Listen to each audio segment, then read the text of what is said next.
इकाई 2 वर्ण प्रकरण। वर्ण प्रकरण व्याकरण का वह हिस्सा है जिसमें भाषा की सबसे छोटी इकाई वर्ण का अध्ययन किया जाता है। इसमें वर्णों के वर्गीकरण, उनके उच्चारण, ध्वनि, संरचना और वर्णमाला में उनके स्थान जैसे नियमों का वर्णन होता है। वर्ण प्रकरण के मुख्य भाग। वर्ण की परिभाषा। भाषा की सबसे छोटी अविभाज्य इकाई को वर्ण कहते हैं, जैसे अ, क इत्यादि। वर्णमाला। वर्णों के क्रमबद्ध समूह को वर्णमाला कहते हैं। हिंदी वर्णमाला में कुल 52 वर्ण। वर्णों का वर्गीकरण। वर्णों को मुख्य रूप से 2 भागों में बांटा गया है। स्वर। वे वर्ण जो स्वतंत्र रूप से बोले जाते हैं, जैसे अ, आ, ई।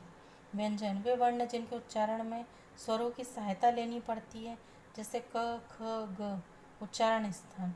मुख्य विभिन्न अंगों, कंठ, तालु, मुर्दा, दांत, होठ से कौन से वर्ण उच्चारित होते हैं, इसका अध्ययन किया जाता है। वर्ण विचार। वर्ण विचार वह व्याकरणिक प्रक्रिया है जिसमें भाषा की सबसे छोटी ध्वनि इकाई वर्ण का अध्ययन किया जाता है।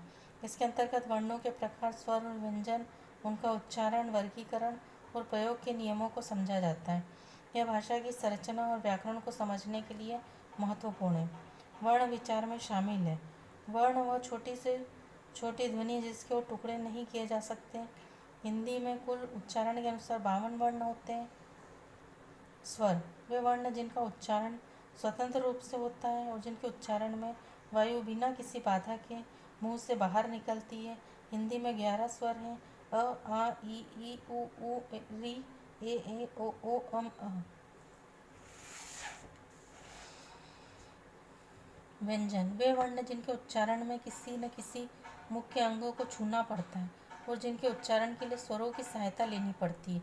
हिंदी में 33 व्यंजन है, जैसे क, ख, ग, घ आदि। उच्चारण स्थान। यह समझा जाता है कि प्रत्येक वर्ण का उच्चारण मुंह के किस भाग से होता है। वर्ण का उच्चारण मुंह के भाग से बताना। वर्णों के अन्य भेद, जैसे स्पर्श, अंतस्थ, ऊष्म व्यंजन, अल्प प्राण और महाप्राण। वर्णमाला। हिंदी के 52 वर्ण इस प्रकार है। अ, आ, ई, उ, री, ए, ओ, अ। व्यंजन। क, ख, ग, घ, अंग, च, छ, झ, ञ, य, ट, ठ, ड, ढ, ण, ण, त, थ, द, ध, न, प, फ, ब, भ, म, य, र, ल, व, श, ह, शत्रज्ञ। 39 व्यंजन।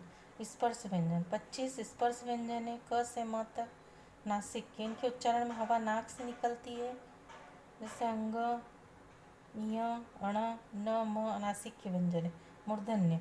उन ध्वनियों को कहते हैं जिनके उच्चारण में मुर्दा से सहायता ली जाती है, जैसे ट, ठ, ड, ड़, ढ। तालव्य। तालव्य व्यंजन वे व्यंजन होते हैं जिनके उच्चारण में जीभ के पिछले भाग को तालु से संघर्ष करना पड़ता है, जैसे च, छ, ज, झ। दंतव्य। दांत की सहायता से उच्चारित ध्वनियाँ दंत हैं। इसमें जीभ की नोक की सहायता ली जाती है। हिंदी के त, द, ध दंतव्य हैं। ओष्ठ है। इनका उच्चारण दोनों होठों से हो।